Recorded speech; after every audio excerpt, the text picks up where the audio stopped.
যারা ধর্ম ব্যবসায়ী তারা যদি আবেগে বা ভুলেও সত্য দলের সাথে একমত হয়, কিন্তু শয়তান যখন তাদেরকে মনে করিয়ে দিবে যে দিন কায়েম হলে তোমাদের ধর্ম ব্যবসা থাকবে না, কাজে তখনই তারা এই দলে আর থাকবে না, এটা অনিবার্য সত্য। কাজে এই জন্যই যারা ধর্ম ব্যবসায়ী তারা কখনোই সত্য দলের সাথে একমত হবে না। তাদের কোনো বাধা নাই, বিঘ্ন নাই, আয় বাণিজ্য কখনো তাদের বন্ধ হয় না, সব সময় তাদের ব্যবসা রমরমা চলছে। আর যারা সত্য দল করে তারা যে জীবনে কত বাধাগ্রস্ত হচ্ছে, তার কত জীবন যাচ্ছে, পঙ্গু হচ্ছে, ধন সম্পদ যাচ্ছে, বাড়িঘর হারাচ্ছে। তাহলে এখন হাসরের ময়দানে এই দুইটা লোক, একটা লোক আল্লাহর দিনের পক্ষে কাজ করার জন্য সে পঙ্গু হলো অথবা শহীদ হলো, অথবা তার বাড়িঘর নষ্ট হলো, তার বাড়িঘর বুলডোজার দিয়ে ভেঙে দেওয়া হলো। তো এই লোকটাও আল্লাহর দিনের পক্ষে কাজ করে এই বিপদগ্রস্ত হয়েছে। আর তুমিও দাবি করো যে আমি আল্লাহর দিনের কাজ করি, অথচ তুমি আল্লাহর দিনের কাজ করো আর কোটি কোটি টাকার মালিক হয়েছো, তোমার কোনো বাধাবিঘ্ন নাই। তাহলে এই কী ব্যবধান সেটা বলো।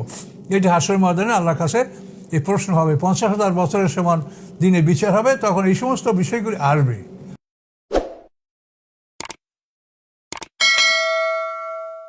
আসসালামু আলাইকুম। সম্মানিত সুধীমণ্ডলী, মুসলমানদের ঐক্যবদ্ধ হওয়া বা ঐক্যবদ্ধ থাকা এটা তো আল্লাহর হুকুম। এটা তো কেউ কাউকে অনুরোধ করবে এবং অনুরোধে সে ঐক্যবদ্ধ হবে এটা নয়, এটা তো আল্লাহর হুকুম। ওয়াতাসিমু বিহাবলিল্লাহি জামিআন ওয়া লা তাফাররাকু। আল্লাহ বলছেন যে তোমরা সবাই শক্ত করে আল্লাহর রজ্জুকে ধারণ করো। এই হাবলিল্লাহ হচ্ছে কোরআন। ওয়া লা তাফাররাকু, তোমরা পৃথক হও না। এবং সূরা শূরা 13 নম্বর আয়াতে আল্লাহ তাআলা বলছেন আকিমুদ্দিন ওয়া লা তাতাফাররাকু ফি, তোমরা আল্লাহর দিন সবাই মিলে প্রতিষ্ঠা করো, তোমরা পৃথক হবে না। তো এখন আমরা বিভিন্ন দল সম্পর্কে আমরা দেখতে পাচ্ছি যে তারা ঐক্যবদ্ধ হওয়ার পরে আবার পৃথক হয়ে গেল। কিসের কারণে? এটার কারণ হলো যেটা আমরা বলতে চাই না, যেহেতু আমিরে জামাতও বলেছেন যে ওরা পৃথক হয়ে গেছে যেন তাদের সমালোচনা করা না হয়। তো আমি তাদের সমালোচনা করতে চাই না, আমি কোরআনে যে কথাগুলো আছে সেই কথাগুলো আমি বলতে চাই সংক্ষিপ্ত আকারে। সেটা হলো এই যে ইন্নাল্লাযীনা কাফারু মিন আহলিল কিতাব, আহলে কিতাবদের মধ্য থেকে যারা কাফের। এই আহলে কিতাব কাফের হয় কিভাবে? এখানে 4টা কারণ আমি কোরআনের আয়াত থেকে আমি উপস্থাপন করছি আমার ছোট বই, ওই সত্য দলের পরিচয় বইয়ের মধ্যে, যে আলেমদের কাফের হওয়ার 4টা কারণ। কিতমান, সিদাত, ইলহাদ, মুদাহানাত।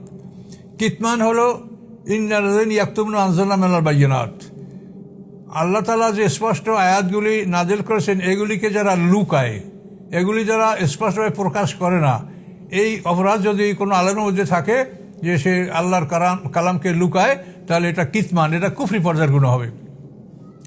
সেদাত, এমন পন্থা অবলম্বন করা যাতে মানুষের আল্লাহর পথ থেকে ফিরে থাকে, মানুষকে এমন পন্থা বাতলানো যার ফলে মানুষ আল্লাহর প্রকৃত রাস্তা থেকে ফিরে থাকে। যেমন এমন কিছু সহজ উপায় বলে দেওয়া ভেস্তে দেওয়ার জন্য, সেই উপায়গুলি মানুষ মনে করে যে এই কটা কাজ করলে আমি ভেসে যেতে পারবো। তাহলে আল্লাহর পথে যাওয়ার জন্য যে আল্লাহ ইমান এবং আমলের সলেহাত, এই যে বিশাল এক কর্মসূচি আল্লাহ ঘোষণা করেছেন জান্নাতে যাওয়ার জন্য, সেই কর্মসূচির দিকে তারা অগ্রসর হয় না, অনুসন্ধান করে না, খোঁজ করে না। তারা মনে করে যে এই হুজুরে এই কটা কাজ আমাকে বলছে, এই সকাল সন্ধ্যা জেকে, সকাল সন্ধ্যা এই দোয়া, সকালে এই দোয়া, বিকেলে এই দোয়া, এইটা পড়লে তোমার জান্নাত হয়ে যাবে। তখন যে তার ইন্নাল্লাযীনা আমানু ওয়া আমিলুস সলিহাত, এই যে কর্মসূচিটা পালন করার জন্য কোরআন শরীফ 72 বার আল্লাহ বলেছেন, এই কর্মসূচির দিকে তার মন থাকে না, সে আল্লাহর পথ থেকে ফিরে গেল। ফিরে ওই সংক্ষিপ্ত কথার মধ্যে সে চলে আসলো যে এই কাজ করলে আমি জান্নাত পাবো, এটা সেদাত। এভাবে কোরআন পাকে সূরায় তওবা 34 নম্বর আয়াতেও আল্লাহ বলেছেন যে ইহুদি খ্রিস্টানদের অনেক আলেম এবং মুসলমানদের অনেক পীর দরবেশ তারা অন্যায়ভাবে মানুষের সম্পদ ভক্ষণ করে এবং আল্লাহর পথ থেকে তারা মানুষকে ফিরিয়ে রাখে। এটা হলো সিদাত, যে তারা সম্পদও ভক্ষণ করে অন্যায়ভাবে এবং মানুষকে আল্লাহর পথ থেকে বাধাগ্রস্ত করে। তারা আল্লাহর পথ থেকে মুখে ফিরেই না, কিন্তু তাদের কার্যকলাপে মানুষ ফিরে থাকে আল্লাহর পথ থেকে। ইলহাদ, ইলহাদ হচ্ছে বাঁকা অর্থ করা। অবতাগু ইলাইহিল ওসিলা, এর মানে পীঠ ধরো। কুনু মা সাদিকিন, এর অর্থ পীঠ ধরো। এই যে বাঁকা অর্থ করা, এটা সম্পর্কে কোরআন পাকে আল্লাহ বলছেন ইন্নাল্লাযীনা ইউলহিদুনা ফি আয়াতিনা লা ইউখফাউনা আলাইনা, নিশ্চয়ই আমার কোরআনের ব্যাপারে, আমার আয়াতগুলির ব্যাপারে যারা ইলহিদুনা বক্রতা অবলম্বন করে, বাঁকা অর্থ করে, আল্লাহ ইউফানু আলাইয়া, আল্লাহ বলেন তারা আমার থেকে গোপন নয়, আমার অদৃশ্যে নয়, অগোচরে নয়। আফামাইউল কাফিন্নারে খায়রুন আম্মা ইয়াতি আমানা ইয়াউমাল কিয়ামা। হ্যাঁ, আল্লাহর কাছে নিরাপদে উপস্থিত হওয়া ভালো, হ্যাঁ, না অপরাধী অবস্থায় আল্লাহর কাছে উপস্থিত হওয়া ভালো? আগুনে নিক্ষিপ্ত হওয়া কি ভালো, না নিরাপদে আল্লাহর কাছে উপস্থিত হওয়া ভালো? আল্লাহ প্রশ্ন করছেন। এটা হলো ইলহাদ। 4 নম্বর হলো মোদানাত, বাতিলের সাথে আপোষ করা। অদ্দুলাউ তুদহিনু ফায়ুদহিনুন। এই বাতিলের সাথে আপোষ করাকে আল্লাহ তাআলা কঠিনভাবে নিষেধ করেছেন। আল্লাহ রসুলকে কুরাইশরা, মক্কার লোকেরা বহুভাবে আপোষের জন্য প্রস্তাব করেছে। ইয়া রাসূলুল্লাহ, আপনি হেজরা আসওয়াদ চুম্বন করেন, এটা আপনাকে চুম্বন করতে দিব না। আপনি আমাদের এই লাত ও জামানাতি একটা মূর্তিকে আগে চুম্বন করবেন, তারপর আপনি হেজরা আসওয়াদ চুম্বন করবেন। আমরা তা নাহলে আপনাকে হেজরা আসওয়াদ চুম্বন করতে দিব না। আপনি আমাদের দেবদেবীর 6 মাস ইবাদত করেন, আমরা আপনার আল্লাহর 6 মাস ইবাদত করব। এভাবে তারা আল্লাহ রসুলকে নানাভাবে প্রস্তাব করেছে। এগুলি সম্পর্কে আল্লাহ তাআলা কঠোরভাবে আল্লাহ রসুলকে সতর্ক করেছেন। অদ্দুলাউ তুদহিনু ফায়ুদহিনুন। তারা চায় যে আপনি যদি নমনীয় হন তো তারাও নমনীয় হবে। তা আজকে আমাদের আলেম সমাজের মধ্যে আমাদের বিরাট একটা দল, তারা সব সময় মানে ক্ষমতাসীন যারা, তাদের সাথে নমনীয় হয়ে, তাদের সাথে আতাত করে, তাদের সাথে সম্পর্ক সৃষ্টি করে তারা তাদের কাজ চালিয়ে যাচ্ছে। তাদের কোনো জায়গায় বাধাবিঘ্ন নাই, কোনো বাধা নাই তাদের, তারা সব জায়গায় চলতে পারে। এবং কোনো এক পীর তো বলেই ফেলছিলেন যে আমিও তো ইসলাম করি, আমাকে তো কেউ ঢিল মারে না। এটা তার মানে অহংকার, যে আমি ভালো ইসলাম করি, আমাকে কেউ ঢিল মারে না। আর অন্য যারা ইসলাম করে তাদেরকে মানুষে মারে, পিটায়, বাধা দেয়। তো এটার কারণটা কি? এটার কারণ হলো আল্লাহ তাআলা কোরআনে যেটা বলেছেন শয়তানের উদ্ধৃতি, সেটা হলো শয়তান বলছে লাকুদান্না লাহুম সিরাতাল মুস্তাকিম, যে আমি সিরাতাল মুস্তাকিমে বসা থাকবো। শয়তানের উক্তি, ঘোষণা, লাকুদান্না, অবশ্যই আমি লাকুদান্না লাহুম সিরাতাল মুস্তাকিম, মুমিনদেরকে বিপদগামী করার জন্য আমি সিরাতাল মুস্তাকিম রাস্তায় বসে থাকবো। তো সিরাতাল মুস্তাকিম রাস্তায় শয়তান বসবে তার দলবল নিয়ে।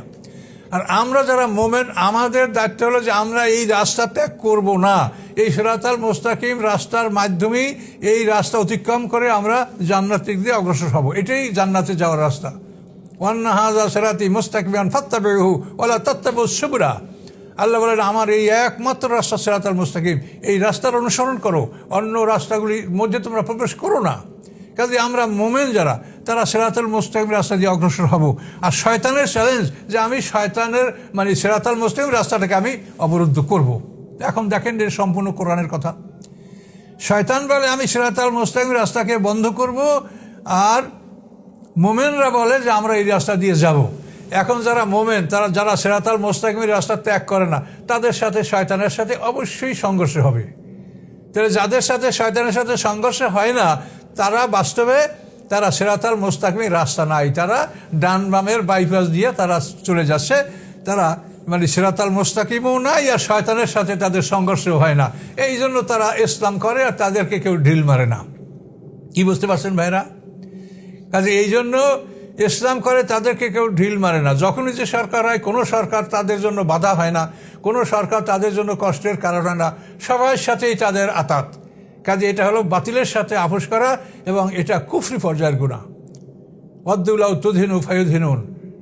তারা চায় যে আপনি আপোষ করলে তারা আপোষ করবে।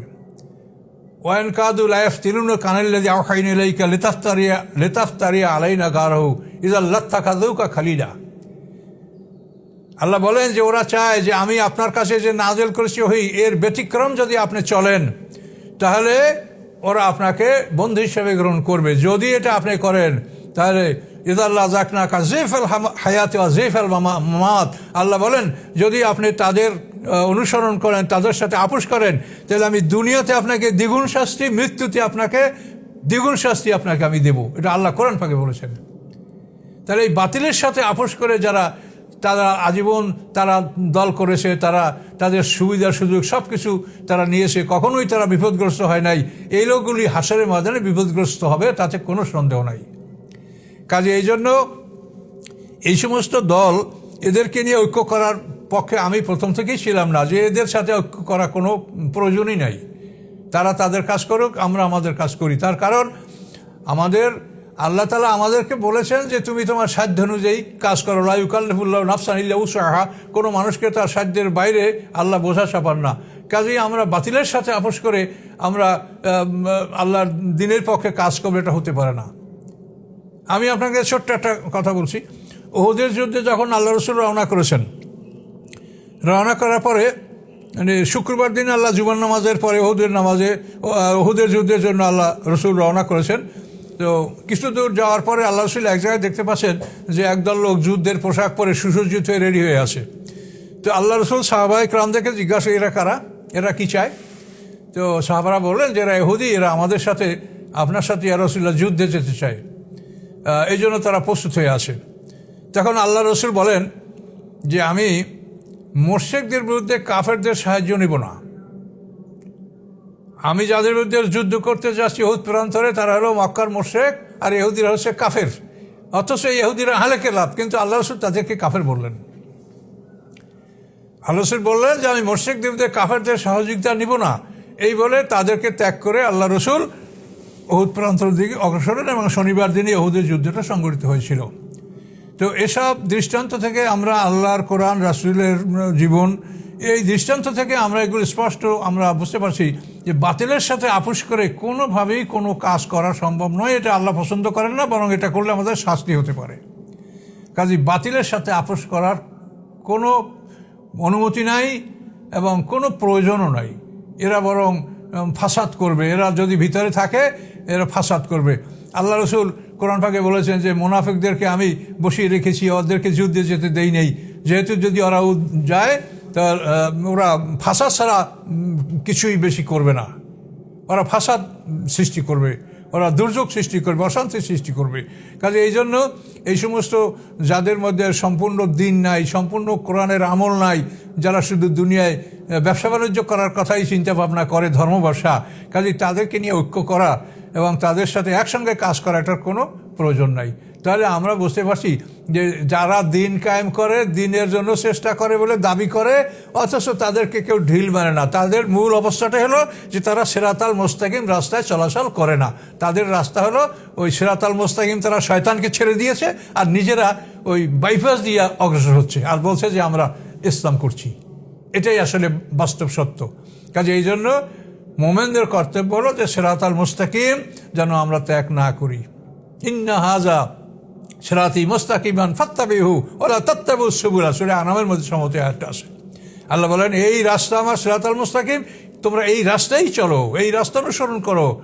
ওয়ালা তাত্তাবিউস সুবুলা, নানামুখী রাস্তায় প্রবেশ করো না, তাহলে তোমরা আল্লাহর রাস্তাকে হারিয়ে ফেলবে। কাজে এই জন্য যারা আজীবন মানে ধর্ম ব্যবসা করে আসে, কোনোদিন তাদের ধর্ম ব্যবসায় কোনো রকম বাধাবিঘ্ন হয় নাই, কাজেই তারা কখনোই সত্য দল নয়। কাজে এই জন্য এদেরকে নিয়ে দল করার কোনো প্রয়োজন নাই, এটাই আমার মন্তব্য। সম্মানিত সুধী মণ্ডলী, কুরআন পাকে আল্লাহ রাব্বুল আলামিন সূরা তওবার 34 নম্বর আয়াতে ঘোষণা করেন, ইয়া আইয়ুহাল্লাযীনা আমানু ইন্না কাসীরাম মিনাল আহবারি ওয়ার রুহবানি লা ইয়াকুলুনা আমওয়ালান নাসি বিল বাতিলি ইয়াসুদ্দুনা আন সাবিলিল্লাহ। এই ইমানদারগণ, ইহুদি খ্রিস্টানদের আলেমগণ এবং মুসলমানদের পীর দরবেশগণ তারা অনেকেই অন্যায়ভাবে মানুষের সম্পদ ভক্ষণ করে এবং মানুষকে আল্লাহর পথে ফিরায়। তো এই অন্যায় পথে যারা সম্পদ ভক্ষণ করে তারা কাশি, তাদের সংখ্যা অনেক বড় দল তারা। তো এখন আমাদের কথা হচ্ছে, আমাদের সামনে একটা জাতীয় নির্বাচন, এ ব্যাপারে আমরা মুসলমানরা নানাবিধ চিন্তায় আমরা আছি যে কীভাবে আল্লাহর দিন কায়েমের পক্ষে কাজ করা যায়। কিন্তু আমরা দেখছি এর মধ্যে কিছু দল ঐক্যমত পোষণ করার পরে আবার তারা পিছিয়ে হটে গেল। তাই এটার কারণ হচ্ছে এটাই যে যারা ধর্ম ব্যবসা করে এরা কখনো সত্য দলের সাথে একমত হবে না, এটার মূল কথা। তার কারণ তারা আবেগের বশবর্তী হয়ে যদি সত্য দলের সাথে একমত হয়ও, কিন্তু তবুও শয়তান যখন তাদেরকে মনে করাই দিবে যে তোমাদের দিন কায়েম হলে তোমাদের ধর্ম ব্যবসা বন্ধ হয়ে যাবে, তখনই তারা কিন্তু এই সত্য দলের সাথে ঐক্যমত তারা বর্জন করবে। কাজে এখানে মূল কথা হচ্ছে এটাই যে সত্য দলের সাথে একমত হলে, আল্লাহর দ্বীন কায়েম হলে কোনোভাবে এই ধর্ম ব্যবসাটা চলবে না। ধর্মের ব্যবসাটা সম্পর্কে আমি সংক্ষিপ্তভাবে আপনাদেরকে বলছি যে আল্লাহ তাআলা সমস্ত পৃথিবীর সম্পদের মালিক। তো তিনি তার সম্পদ কোথায় ব্যয় করতে হবে, কীভাবে ব্যয় করতে হবে, তিনি আল্লাহ তাআলা কোরআন পাকের আমাদেরকে বলে দিয়েছেন। তো জাকাতের সম্পদ, জাকাত বা সদকায়ে ওয়াজিবা, জাকাত, ফিতরা, মান্নাত, এই সদকায়ে ওয়াজিবা যেগুলি, এগুলি দান করার জন্য কোরআনে সূরা তওবার মধ্যে 60 নম্বর আয়াতে 8টা খাত উল্লেখ করা আছে। সেই 8টা খাতে জাকাত, ফিতরা, মান্নাত, সদকা এগুলি ব্যয় করতে হবে। তো জাকাতের পরে ইহসান, যেটা জাকাত নয় কিন্তু উপকার, সদ্ব্যবহার, সদাচরণ, এটা সম্পর্কে আল্লাহ বলেছেন সূরা নিসার 36 নম্বর আয়াতে আল্লাহ তাআলা 9টা খাত উল্লেখ করেছেন। আউযু বিল্লাহি মিনাশ শাইতানির রাজিম ওয়া'বুদুল্লাহ ওয়া লা তুশরিকু বিহি শাইআ ওয়া বিল ওয়ালিদাইনি ইহসানা ওয়া যিল কুরবা ওয়াল ইয়াতামা ওয়াল মাসাকিনে ওয়া জারিল কুরবা জারিল জুনুব সাহিবিজ যাম আবনাস সাবিল ওয়া মা মালাকাত আইমানুকুম। এই 9। তাহলে জাকাতের খাত হলো 8টা, ইহসানের খাত হলো 9টা। তো দান করলে সব হবে। তো দান করলে এই 9টা আর ওই হলো 8টা, 17টা খাতে আল্লাহ দান করতে বলেছেন। মালিক তিনি, আমরা নিযুক্তক, আমরা তার পক্ষ থেকে এজেন্ট, আমরা তার গোলাম, আমরা সম্পদের মালিক নই। আমাদের দায়িত্বে তিনি সম্পদ রেখেছেন এবং বলেছেন যে এই খাতে তোমরা ব্যয় করো। জাকাতের খাত হলো 8টা, হ্যাঁ, আর ইহসানের খাত হলো 9টা, এই 17টা খাত। তো এখন এই 17টা খাতে দান করলে আপনি সওয়াবের আশা করতে পারেন এবং যারা দান গ্রহণ করবে তাদেরকেও এই 17টা খাতের অন্তর্ভুক্ত হওয়া উচিত। তো এই খাতের বাইরে থেকে যদি কেউ মানে ভিক্ষুক সাজে, অভাবগ্রস্ত সাজে, সে যদি ডিসগুইজ করে, ক্যামোফ্লেজ করে নিজের পরিচয়কে লুকিয়ে অথবা অন্য কোনো উদ্দেশ্যে যদি সম্পদ গ্রহণ করে, তো সেটা তো আল্লাহর পক্ষ থেকে এখানে কোনো সওয়াব পাওয়ার আশা করা যায় না। তাই এই যে 17টা খাত, তা আমরা এই ধর্ম ব্যবসায়ী যারা, তারা এর কোন খাতে পড়ে সেটা আগে নির্ণয় করেন। এই 17টা খাতের কোন খাতে তারা পড়ে? যেখানে 8টা খাত বলা হয়েছে, ইন্নামা সাদাকুল ফুকারা ওয়াল মাসাকিনা ওয়াল আমিলিন আলাইহা ওয়াল মুআল্লাফাতি কুলুবুহুম ওয়া ফির রিকাবি ওয়াল গারিবিন ওয়া ফি সাবিল ওয়া ইবনাস সাবিল, এই 8টার মধ্যে কি তারা আছে? ধর্ম ব্যবসায়ীরা নাই। আচ্ছা, ইহসান পাবে যারা, সেখানে 9টা খাত। 1 নম্বর হলো অবিল ওয়ালিদাইন ইহসানা, তাহলে পিতামাতা, তারপরে জিল করবা, ইয়াতামা, মাসাকিন, নিকটতম প্রতিবেশী, দূরবর্তী প্রতিবেশী, পাজরের সাথী, তারপরে মোসাফের এবং দাসদাসী, এই যে 9টা খাত, তারা কি এই 9 খাতের কোনো একটা খাতে তারা আছে? তাও তারা নাই। জাকাত পাওয়ার যে 8টা খাত, সেই খাতের মধ্যেও তারা নাই, আর ইহসানের 9টা খাত, এই খাতের মধ্যেও তারা নাই। তারপরেও তারা মানুষের দান গ্রহণ করে কোটি কোটি টাকার মালিক হচ্ছে, আর মানুষেরা তাদেরকে দিচ্ছে। এই দেওয়ার বা কারণ কি, আর তাদের গ্রহণ করার বা উদ্দেশ্য কী? যারা দেয় তারা মনে করে যে এই হুজুররা জান্নাতে যাবে এবং তাদের প্রচার, প্রোপাগান্ডা এবং তাদের পক্ষে যে লোকজন আসে তারা এমনভাবে প্রচার করে যাতে তারা বিশ্বাস করে, এবং তারা তো এগুলো বলেই ফেলে যে মানে হুজুরের গাড়ির বগিতে, হুজুরের লঞ্চে, হুজুরের স্টিমারে চড়ে আমরা ভেস্তে চলে যাব, মানে হুজুরে ভেস্তে যাবে, তার সাথে আমরা যাব, এই জন্য হুজুরের সাথে টাকা পয়সা দিয়ে সম্পর্ক বজায় রাখা। তো এটা তো সম্পূর্ণ একটা ধোঁকাবাজি। শাফাত কে করতে পারবে সেটা তো একমাত্র আল্লাহ ছাড়া কেউ জানে না। শাফাত করার অধিকার আল্লাহ তাআলা কাকে দিবেন সেটা তো আল্লাহ ছাড়া কেউ জানে না। মান যাল্লাযী ইয়াশফাউ ইনদাহু ইল্লা বিইযনিহি, কে আছে এমন যে আল্লাহর অনুমতি ছাড়া শাফাত করতে পারবে? আল্লাহ তো চ্যালেঞ্জ করছেন। তাহলে এরা কি করে শাফাত করবে, এইটার গ্যারান্টি কি করে মানুষকে তারা দিল, বা মানুষরা কিভাবে এই গ্যারান্টি নিল? কাজে এইভাবে মানে একটা মানে মানে অসত্য কথার উপরে, একটা মিথ্যা আশার উপরে, একটা মিরেজ, একটা মরীচিকার উপরে মানুষ তাদের সম্পদ দান করছে এবং এই সম্পদগুলি নিয়ে তারা সম্পদের পাহাড় গড়েছে, হাজার হাজার কোটি টাকার মালিক। সমস্ত ধর্ম ব্যবসায়ীরা হাজার হাজার কোটি টাকার মালিক, অথচ তারা জাকাতের খাতেও নাই, এহসানের খাতেও নাই। তাহলে তারা কীভাবে এই সম্পদটা কেন নেয়? আর যারা দেয় তারা কেন দেয়? শুধুমাত্র বেহেশতের আশায়। তো এইরকম বেহেশত কার কাছে আসে, বেহেশতের জিম্মাদার কে? এটা তো আশ্চর্য ব্যাপার। ওই সেই মানে ইয়ার যেতে রোমের সেই যে ধর্মযাজক টেস্ট যে মুক্তি সনদ বিক্রি করছিল, এরাও তো তারই অনুকরণে বা তার অনুরূপ এদেরও কার্যকলাপ। 1517-তে টেস্ট জেলা ধর্মযাজক রোম থেকে ইউরোপে আসছিল, মুক্তি সনদ বিক্রি করতো, যেই সনদ যারা ঘরে রাখবে তাদের কবর আযাব মাপ, তারা ভেস্তে যাবে। এইভাবে এদিকের বিরুদ্ধেই তো খ্রিস্টানদের যে প্রোটেস্ট্যান্ট গ্রুপ সৃষ্টি হয়েছে। মার্টিন লুথার, জন উইক্লিফ এদের বিরুদ্ধে প্রোটেস্ট করেছে এবং প্রোটেস্ট্যান্ট গ্রুপ সৃষ্টি হয়েছে। তো যাই হোক, আমার কথা সংক্ষিপ্ত যে আসলে যারা ধর্ম ব্যবসায়ী তারা যদি আবেগে বা ভুলেও সত্য দলের সাথে একমত হয়, কিন্তু শয়তান যখন তাদেরকে মনে করাই দিবে যে দিন কায়েম হলে তোমাদের ধর্ম ব্যবসা থাকবে না, কাজে তখনই তারা এই দলে আর থাকবে না, এটা অনিবার্য সত্য। কাজে এই জন্যই যারা ধর্ম ব্যবসায়ী তারা কখনোই সত্য দলের সাথে একমত হবে না। তাদের কোনো বাধা নাই, বিঘ্ন নাই, আয় বাণিজ্য কখনো তাদের বন্ধ হয় না, সব সময় তাদের ব্যবসা রমরমা চলছে। আর যারা সত্য দল করে তারা যে জীবনে কত বাধাগ্রস্ত হচ্ছে, তার কত জীবন যাচ্ছে, পঙ্গু হচ্ছে, ধন সম্পদ যাচ্ছে, বাড়িঘর হারাচ্ছে। হ্যাঁ, তাহলে এখন হাসরের ময়দানে এই দুইটা লোক, একটা লোক আল্লাহর দিনের পক্ষে কাজ করার জন্য সে পঙ্গু হলো অথবা শহীদ হলো, অথবা তার বাড়িঘর নষ্ট হলো, তার বাড়িঘর বুলডোজার দিয়ে ভেঙে দেওয়া হলো। তো এই লোকটাও আল্লাহর দিনের পক্ষে কাজ করে এই বিপদগ্রস্ত হয়েছে। আর তুমিও দাবি করো যে আমি আল্লাহর দিনের কাজ করি, অথচ তুমি আল্লাহর দিনের কাজ করো আর কোটি কোটি টাকার মালিক হয়েছো, তোমার কোনো বাধা বিঘ্ন নাই। তাহলে এই কী ব্যবধান সেটা বলো।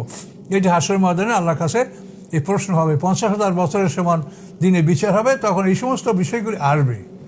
তো আমি সংক্ষিপ্ত আকারে আপনাকে এই একটাই কথা বলছি, সেটা হলো এই যে ধর্ম ব্যবসায়ী যারা, তারা কোনোদিন সত্য দলের সাথে একমত হবে না, যেহেতু তারা জানে যে তারা সত্য দলের সাথে একমত হলে, আল্লাহর দিন প্রতিষ্ঠিত হলে, তাহলে কখনোই তারা এই ধর্ম ব্যবসায়ীভাবে চালাতে পারবে না। তখন এই জাকাত এহসান যারা পাবে তাদেরকেই তা দেওয়া হবে। কিন্তু এখন মানুষেরা এই যথাস্থানে জাকাত ওসর এহসান এটা ব্যয় না করে এই ধর্ম ব্যবসায়ীদের কবলে পড়ে তাদের কাছেই তারা সম্পদ হস্তান্তর করছে। এবং এটা তো বাহ্যত দেখাই যাচ্ছে যে তারা ধর্ম ব্যবসা করে কোটি কোটি টাকার মালিক, হাজার হাজার কোটি টাকার মালিক হয়েছে। তো যাই হোক, কথা ওই একটাই, যারা ধর্ম ব্যবসা করে তারা মানে হয়তো আবেগে পড়ে আগের বসে তারা সত্য দলের সাথে একমত হতে পারে, কিন্তু যখনই মনে পড়বে যে দিন কায়েম হলে ধর্ম ব্যবসা বন্ধ হবে, তখন অবশ্যই তারা এর থেকে সরে পড়বে। এটাই স্বাভাবিক অবস্থা। কাজে আমি আপনাদেরকে এতটুকুই স্মরণ করাই দিলাম। আসসালামু আলাইকুম রহমতুল্লাহ।